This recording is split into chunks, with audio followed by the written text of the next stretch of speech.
Bismillahirrahmanirrahim. Assalamualaikum warahmatullahi wabarakatuh. Waalaikumsalam warahmatullahi wabarakatuh. Alhamdulillah wassalatu wassalamu ala Rasulillah. Segala puji bagi Allah. Salawat dan salam semoga tercurahkan untuk baginda Nabi kita Muhammad sallallahu alaihi wasallam dan keluarga beliau serta para sahabatnya. Amma ba'd. Jamaah rahimakumullah. Masjid ini pernah begitu megahnya, begitu besar dan menakjubkan. Kita udah bicarakan bahwasanya pernah dalam satu waktu ada 3 nabi di tempat ini. Ada Nabi Zakaria, ada Nabi Yahya, ada Nabi Isa alaihissalam. Ada sebuah kisah yang terjadi antara Nabi Isa dan Nabi Yahya. Kita tahu bahwa Nabi Yahya alaihissalam termasuk yang tewas di tangan Bani Israel, di tangan orang-orang Yahudi. Nabi Yahya itu disembelih dan kepalanya dihadiahkan kepada seorang pelacur. Karena sang raja ingin menikahi sepupunya sendiri yang pada waktu itu tidak diperbolehkan. Dan Nabi Yahya mengatakan secara hukum nggak boleh. Akhirnya Nabi Yahya dibunuh dan kepalanya dihadiahkan kepada pelacur tersebut. Na'udzubillah min dzalik.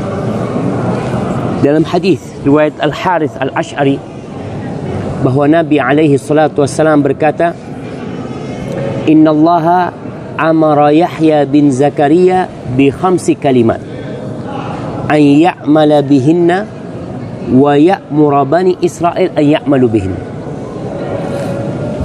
wa innahu kada an yubti'a biha." Kata Nabi alaihissalatu wassalam, Allah memerintahkan kepada Nabi Yahya putra Zakaria dengan 5 perkara, agar dia mengamalkan 5 perkara itu. Dia mengamalkan 5 perkara itu lalu menyuruh Bani Israel mengamalkan. Nabi Zakaria hampir saja terlambat menyampaikan itu. Beliau sudah mengamalkan, tapi menyampaikan belum. Akhirnya datang Nabi Isa alaihissalam. Faqala Isa, kata Nabi alaihissalatu wassalam, lalu berkata Nabi Isa kepada Nabi Yahya, "Innallaha amaraka bi 5 kalimat li ta'mala biha wa ta'mura bani Israel an ya'malu biha." Wahai Yahya, kau ingat Allah memerintahkan kepadamu dengan 5 perkara agar kau amalkan dan agar engkau menyuruh Bani Israel mengamalkan. Fa imma an ta'murahum wa imma an amurahum. Kata Nabi Yahya, Nabi Isa alaihissalam, Yahya, kau ada pilihan, kau sampaikan atau aku yang nyampaikan. Karena Nabi Yahya tidak menyampaikan hal itu. Apa kata Nabi Yahya? Faqala Yahya, akhsha in sabaqtani biha an yukhsafa bi au u'adzab. Jangan, aku takut kalau engkau yang nyampaikan nanti, aku akan ditenggelamkan dalam bumi atau aku akan diazab oleh Allah Subhanahu wa taala. Gara-gara yang menyampaikan Nabi Isa alaihissalam. Padahal perintahnya buat siapa? Buat Nabi Yahya. Fajama'an nas fi Baitul Maqdis. Nabi cerita. Lalu Nabi Yahya mengumpulkan manusia Bani Israel di Baitul Maqdis, di sini di tempatnya. Famtala al-masjid. Masjid ini full penuh. 14 hektar nih jamaah. Full penuh. Waqa'adu ala syuraf. Akhirnya orang itu sampai duduk di balkon-balkonnya, di mana ada tempat mereka duduk di sana. Wallahu a'lam. Ini mukjizat. Bagaimana Nabi Yahya menyampaikan kepada semua orang pada waktu itu. Ana aja kalau ngomong di sini nih, yang sana nggak akan kedengeran. Tapi pada masa itu semuanya penuh. Lalu Nabi Yahya berkata, ini mungkin seperti kisah Nabi Ibrahim. Ketika Nabi Ibrahim selesai membangun Ka'bah, Allah mengatakan kepada Nabi Ibrahim, wa adzin fin nasi bil hajj ya'tuka rijalan wa ala kulli dhamirin ya'tina min kulli fajjin amin. Ibrahim, kau undang orang-orang untuk berangkat haji. Bayangkan, Nabi Ibrahim bingung. Gimana aku bisa mengundang seluruh manusia di muka bumi ini? Lalu Allah mengatakan, innama 'alaikan nida wa 'alayya bala. Tugasmu memanggil, aku yang menyampaikan.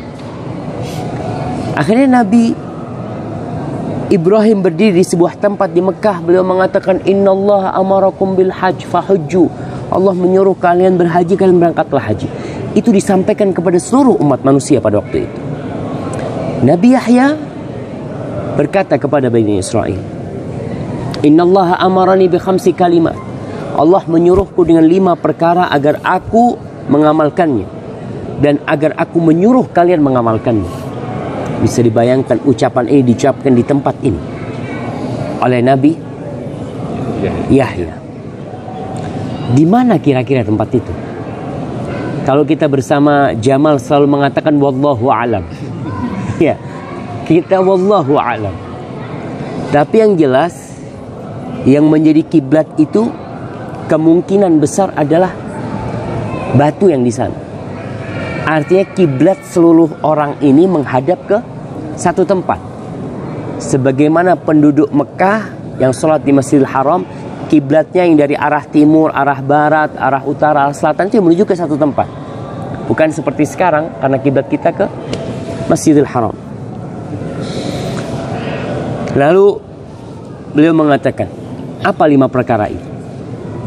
Dan 5 perkara ini Nabi pun menyuruh kita untuk mengamalkannya. Yang pertama, an ta'budullah wa la tusyriku bihi syai'an. Agar kalian beribadah kepada Allah dan tidak melakukan kesyirikan. Jamaah kita ini kadang-kala merasa udah ibadah. Betul, kita sholat, kita zakat, kita puasa, kita haji. Tapi dikatakan orang ahli ibadah itu bukan hanya dengan melaksanakan perintah, tapi dengan meninggalkan larangan. Orang Masya Allah ibadah kenceng, tapi tetap melakukan yang haram. Terjadi seperti itu. Maka di sini Nabi Yahya mengatakan Allah menyuruh kalian mentauhidkan Allah dan meninggalkan kesyirikan. Dan itu makna la ilaha illallah, makna syahadat kita. Lalu Nabi Yahya mengatakan, wa inna mathala man asyraka billah, permisalan orang yang melakukan kesyirikan. Kayak apa sih orang melakukan kesyirikan? Satu-satunya dosa yang tidak diampuni itu syirik. Kezaliman yang paling nyata. Pertanyaannya, kenapa? Orang berzina 1000 kali masih kemungkinan dia diampuni. Orang membunuh, melemparkan bom, membunuh 100.000 orang, masih ada kemungkinan dia diampuni. Tapi orang melakukan kesyirikan 1 kali, mati dalam kondisi berbuat syirik, nggak ada ampunan buat dia. Kenapa jemaah? Kenapa? Iya, memang dia menduakan Tuhan. Tapi kenapa kok berzina 1000 kali diampuni? Berbuat syirik sekali. Dia percaya kepada Allah. Yang lainnya, jamaah, karena orang itu tidak punya kecondongan untuk melakukan kesyirikan. Allah nggak ngasih syahwat untuk berbuat syirik. Tapi syahwat kepada wanita ada. Allah kasih tuh. Syahwat kepada harta ada. Syahwat kepada kekuasaan ada. Orang itu punya keinginan melakukan itu. Tapi orang ini nggak punya syahwat berbuat syirik, melakukan kesyirikan. Benar-benar kezaliman dia itu. Nggak ada dorongan untuk melakukan kesyirikan. Makanya Allah mengatakan inna syirka la zulmun adzim. Kesyirikan itu kezaliman yang nyata sekali. Permisalannya seperti seorang yang membeli budak. Orang beli budak dari harta dia, dari emas atau perak, harta murni milik dia, bukan milik orang. Kemudian setelah budak itu dibeli, dibawa sama dia ke rumahnya. Kata orang ini rumahku, ini pekerjaan yang harus kau kerjakan. Kau kerjakan, hasilnya berikan kepada aku. Fakana ya'mal. Orang ini bekerja, tapi hasil kerjaannya diberikan kepada orang lain. Fa ayyukum yarda an yakuna 'abdahu kadzalik. Siapa di antara kalian yang mau budaknya seperti itu?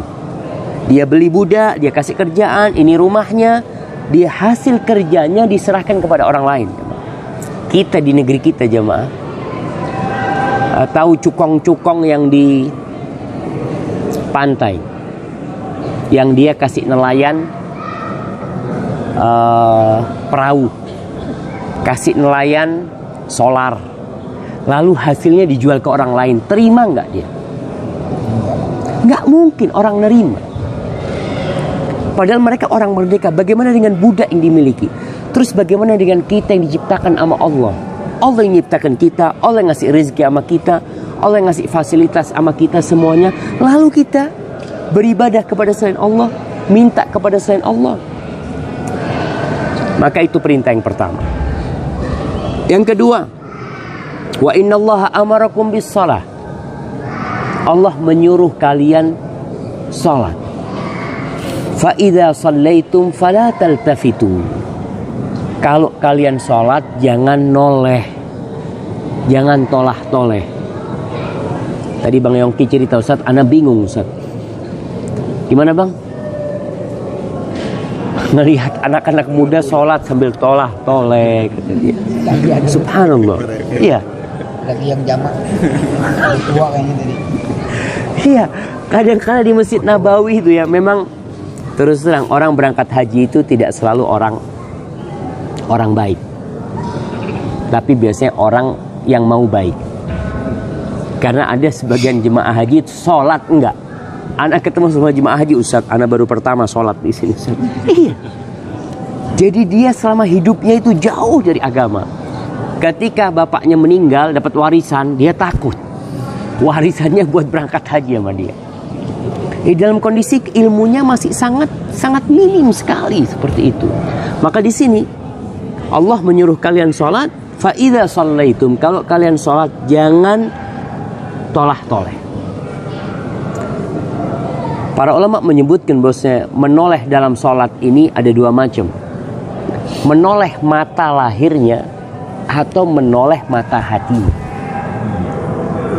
Ada orang yang mata lahirnya Masya Allah, nggak kemana-mana dia, pas di sini, tapi dia ngitung ini 1, 2, 3, itu kan 4, berapa modelnya apa ini ya, kata dia. Dia memang ada di situ, nggak tolah-toleh, tapi mata hatinya kemana-mana. Maka jangan menoleh. Jadi larangan menoleh ini baik mata lahir atau mata hatinya. Fa innallaha yansibu wajhahu liwajhi 'abdihi fi sholati. Allah itu menghadapkan wajahnya di wajah hambanya ketika dia sholat. Malam yaltafit, selama hambanya tidak menoleh. Artinya kita tatkala mengatakan iyyaka na'budu wa iyyaka nasta'in, Allah tuh dengerin tuh. Allah tuh menghadap sebagaimana kita menghadap kepada Allah. Tatkala kita mengatakan Allahu Akbar, rukuk mengatakan Subhana Rabbiyal A'la wa bihamdi, Allah tuh mendengarkan hal itu. Tapi tatkala kita membaca sedang pikiran kita kemana-mana, makanya kenapa kita dilarang sholat dalam kondisi menahan lapar, menahan buang angin, atau iya dilarang. Atau tadi disebutkan bukan menahan lapar. Artinya kalau kita itu ada hidangan terus qomat, mana yang didahulukan? Makan dulu. Karena supaya hatinya tidak di sana. Lebih baik mana? Sholat mikir makan atau makan mikir sholat? Makan mikir sholat, jemaah.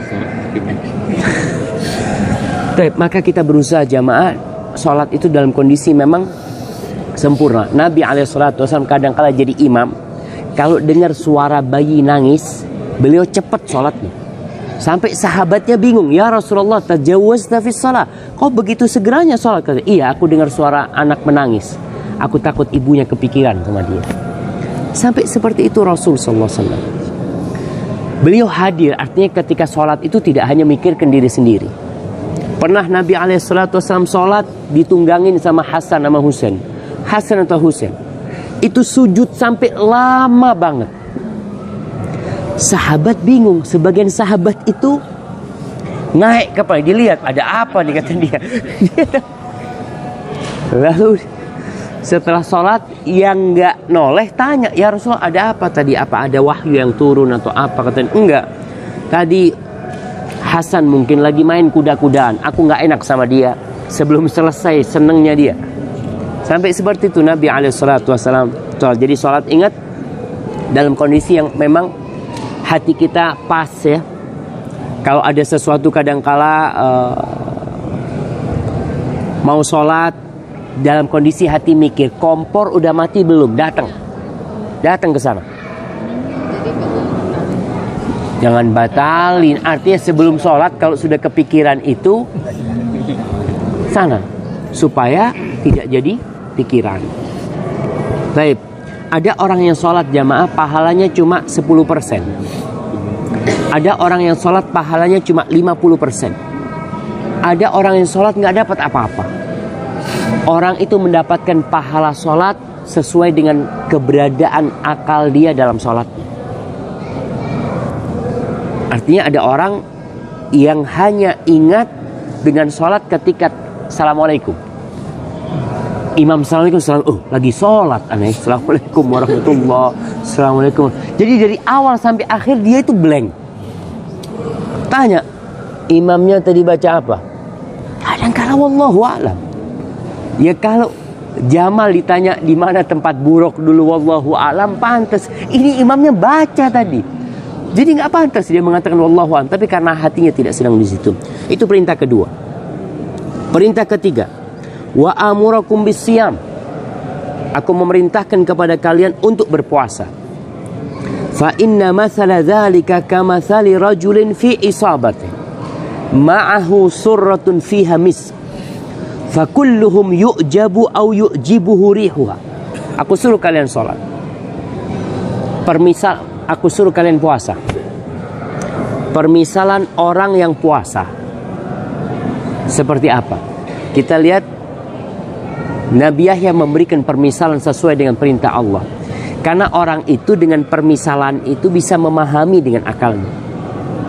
Tadi ada yang tanya sama anak, Ustaz, pahala itu kayak apa sih Ustaz? Iya, manusia itu kan pahala tuh kayak apa sih? Dilipat gandakan 27 kali kayak apa tuh? Rasulullah SAW kadang-kadang memberikan permisalan kepada para sahabatnya. Seperti pahala sholat jenazah. Orang yang sholat jenazah, kata Nabi SAW, dia akan mendapatkan mithlu qirat, seperti 1 qirat. Para sahabat tanya, 1 qirat itu kayak apa? Kayak apa jamaah? Kayak gunung Uhud. Jadi orang bisa bilang, oh pahalanya kayak gitu besarnya gitu. Sehingga dia semangat ibadah. Makanya nanti ketika kita di Medina, jangan lupa kalau lagi sholat fardu, zikir dulu, tunggu, biasanya ada sholat jenazah. Kalau mau sholat sunnah setelah sholat jenazah. Tadi ada jenazah habis Jumatan. Ibu-ibu semua sholat jenazah. Nah, alhamdulillah, pahalanya dapat 1 qirat. Di sini Nabi Yahya mengatakan permisalan orang yang berpuasa seperti seorang lelaki yang berada di satu kelompok manusia. Orang ini punya satu wadah isinya misik, parfum misik. Misik itu apa?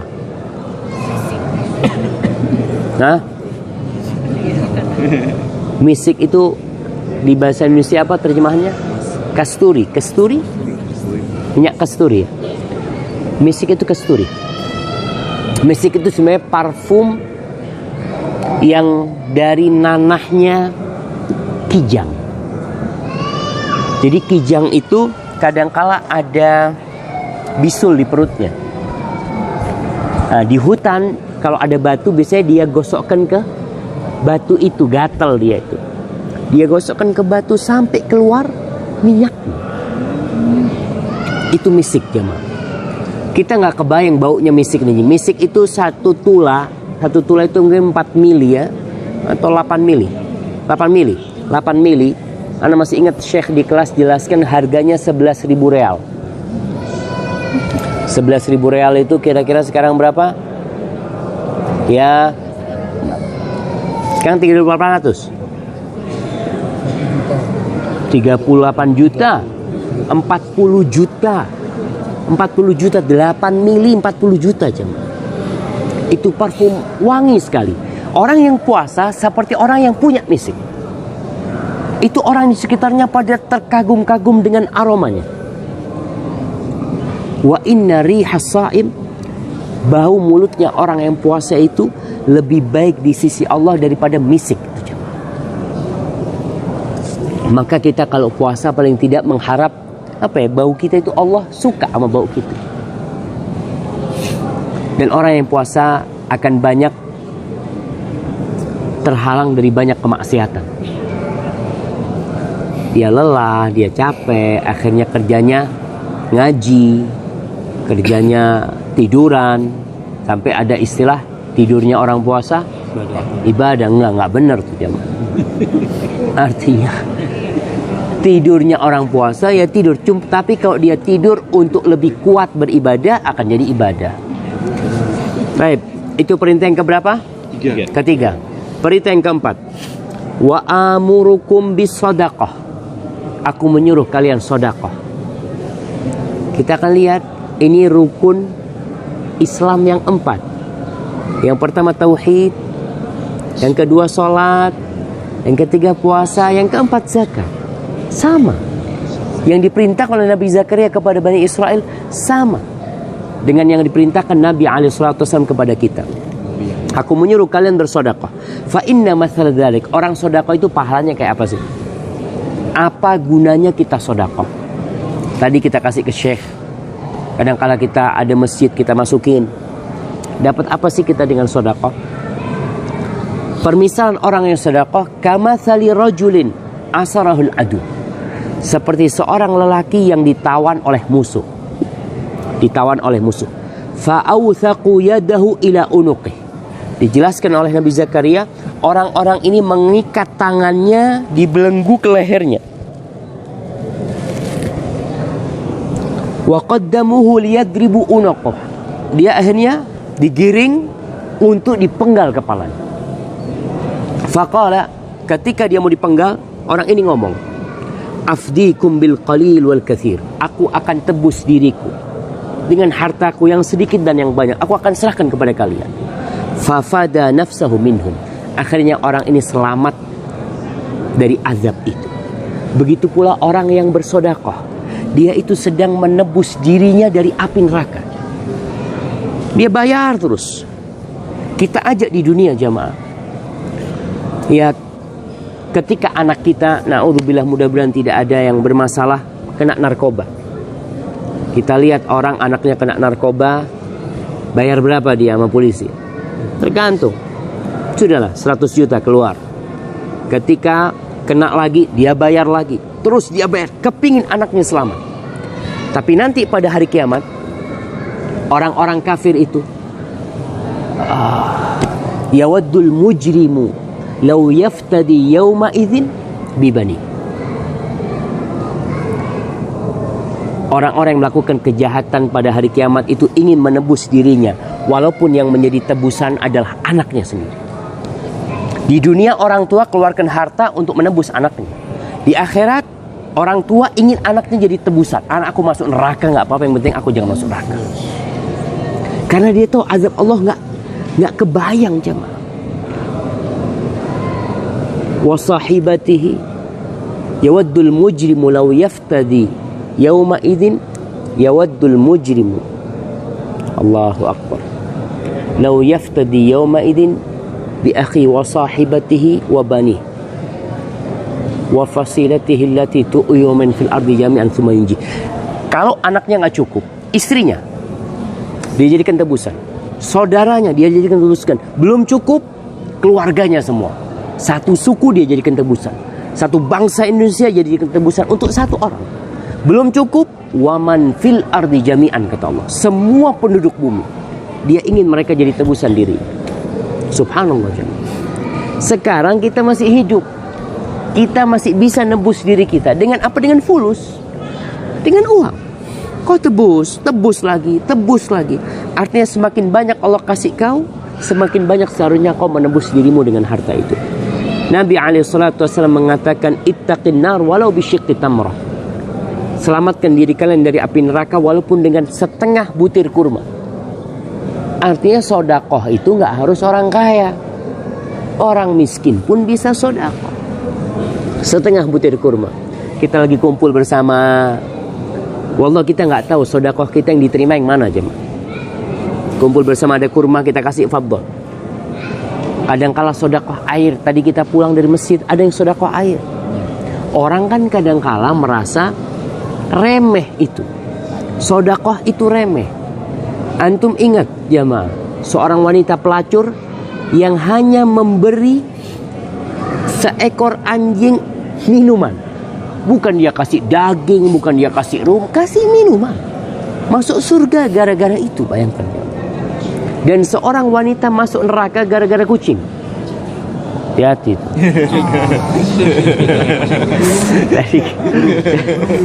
Nah, nanti diurus ya. Ingat gara-gara kucing jemaah. Ada seorang wanita piara kucing, bukan piara kucing dia.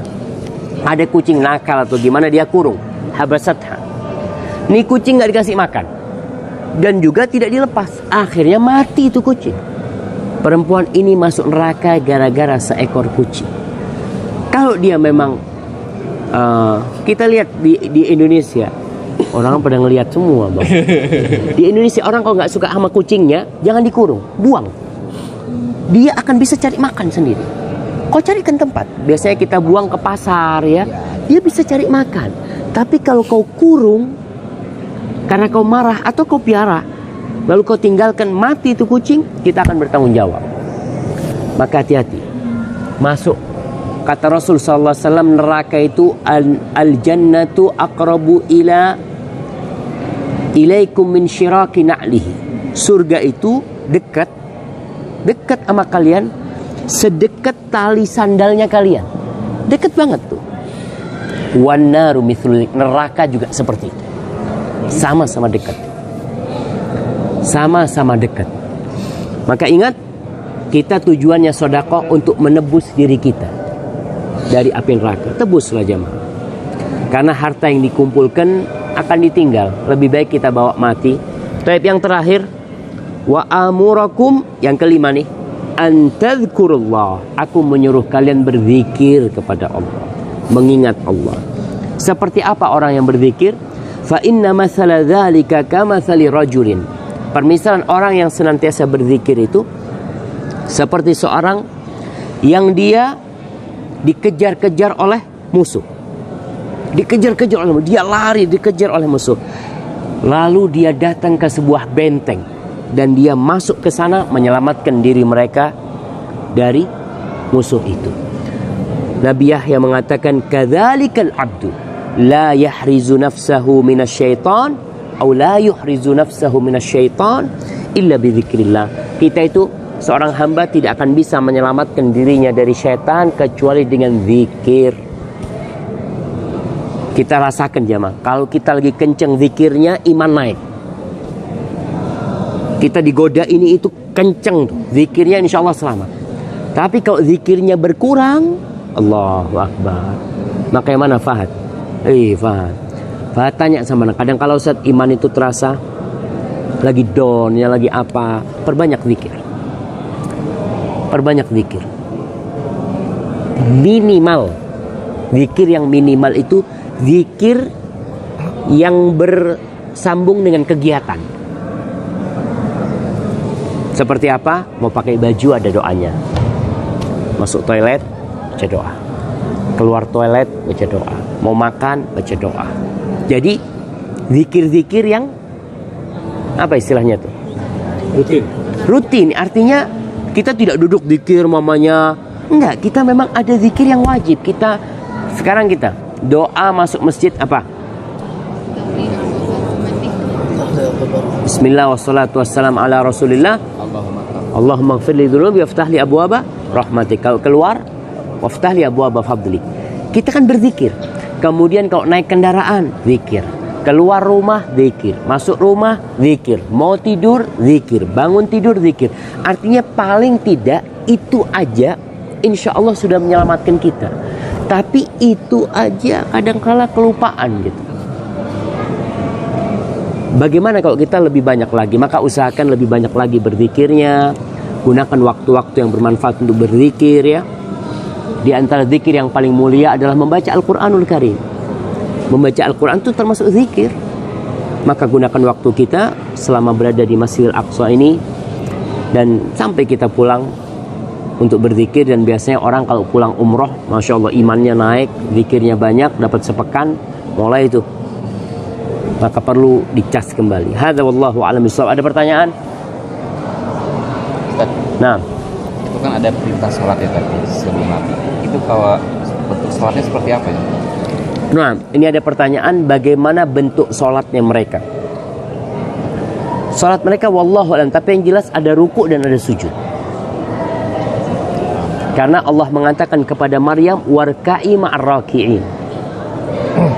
Rukuklah engkau bersama orang-orang yang ruku. Allah menceritakan dalam Al-Quran tentang ahlul kitab, apabila dibacakan ayat-ayat Allah kepada mereka, mereka sujud. Berarti mereka ada sujud. Tapi apa yang dibaca, wallahu a'lam, yang jelas yang dibaca adalah Taurat kalau orang Yahudi. Yang dibaca adalah Injil, yang kita baca adalah Al-Quranul Karim. Seperti itu. Pertanyaan lainnya? Nah, waduh, udah pada ngantuk semua nih, pada merem-merem nih, Masya Allah. Gimana? Istri. Banyak.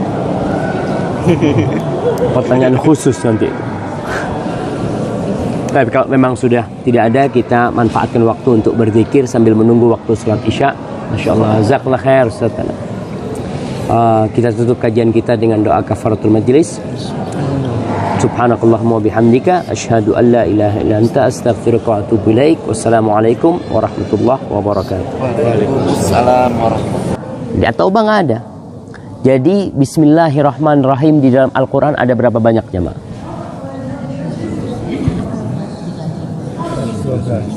100. Surat itu ada berapa? 14. Berarti bismillahirrahmanirrahim ada berapa? Ada 114. 114. Karena di surat An-Naml,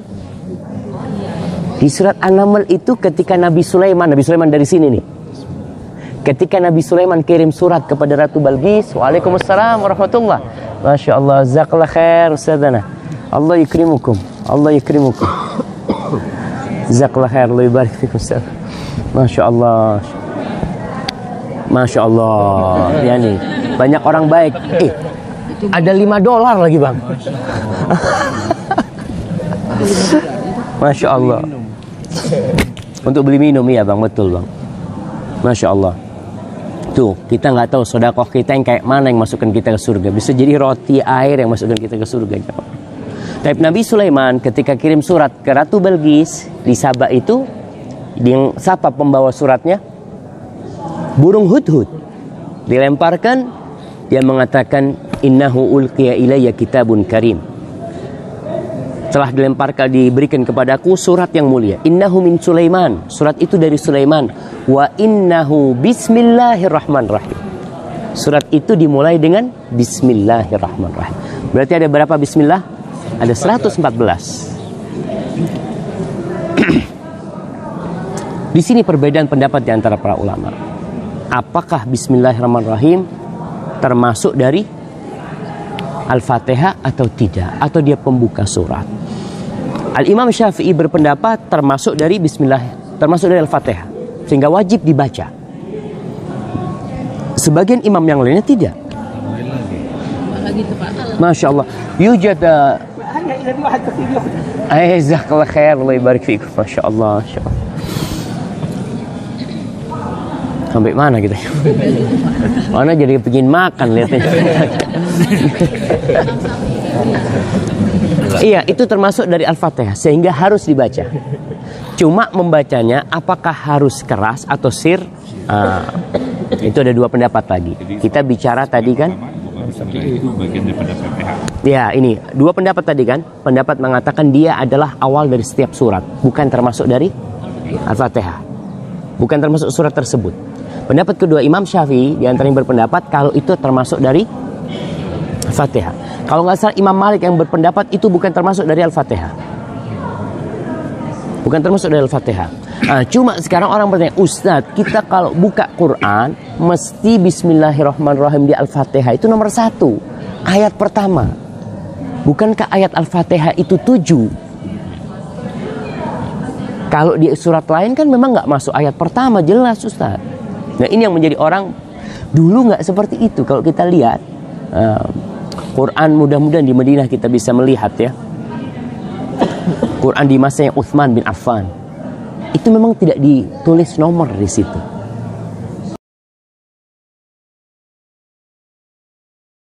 وَلْتَكُنْ مِنْكُمْ أُمَّةٌ يَدْعُونَ إِلَى الْخَيْرِ وَيَأْمُرُونَ بِالْمَعْرُوفِ وَيَنْهَوْنَ عَنِ الْمُنْكَرِ وَأُولَئِكَ